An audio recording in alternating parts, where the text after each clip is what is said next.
ikibazo cya Kongo ni icya Kongo, ntabwo intambara ibera mu burasirazuba bwa Kongo si y'u Rwanda, ni ibibazo biri muri leta ya Kongo ubwayo n'abaturage bayo igomba gukemura. Kuba bitugiraho ingaruka n'ibyo, bitugiraho ingaruka nk'igihugu cy'abaturanyi, bitugiraho ingaruka kubera ko FDLR igizwe n'abakoze jenoside mu Rwanda bariyo. Nibyo mu byo wabajije hari ikiri cyo, kuko perezida wa Kongo aravuga ngo barashaje, hari n'abazungu bamushyigikiye nabo bavuga ngo barashaje. Mwabonye Gakwere baza, mwabonye uriya muntu ashaje ko namwe mwamubonye? Uretse na Gakwere dufate n'imyaka bari bafite, yewe ni ibintu nkurikira cyane.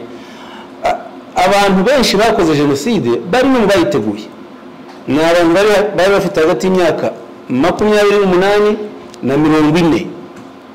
Bivuze ko bari bafite 28 cyangwa n'5, n'abari bafite 30, ubu bafite 60. Abandi bafite benshi cyane bafite munsi y'imyaka 60.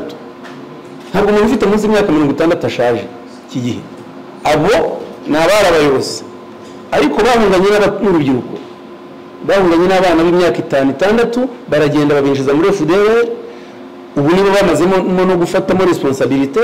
Abantu b'imyaka 40 barimo, nibo bari mu nzego z'ubuyobozi, nibo bari mu nzego z'uburwanyi.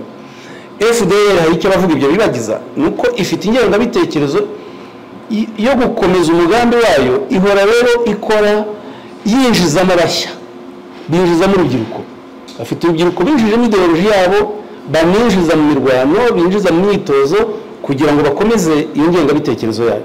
Kuvuga ko FDLR ishaje no kwibeshya, bahora batera. Hari n'abacika bakaza bakagaruka mu Rwanda, hari no kubera ubukangurambaga bw'u Rwanda, hari abizana bakaza bakakirwa, ni abasore, ni inkumi, ni abantu batoya. Icyo rero cyo kirumvikana ko atari cyo. Mwagiye mubona n'ibitero bagiye bagaba ibitero mu karere ka Nyaruguru, mu Kinigi, aho hose. Ntabwo biriya bikorwa n'abasaza cyangwa abakecuru. Twebwe icyo dukora kindi ni ukugaragaza ayo makuru.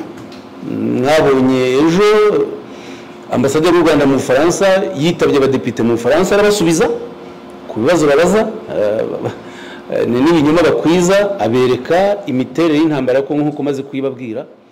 Twe nuko tubigenza, tuzakomeza gusobanurira amahanga ko ikibazo cya Kongo icyo twifuza natwe nuko gikemuka, u Rwanda rukagira amahoro, rukagira umutekano, Kongo nayo ikayoborwa neza. Ntiduhore kandi twitirirwa ibibazo by'ibihugu byananiwe gukemura imiyoborere yabyo.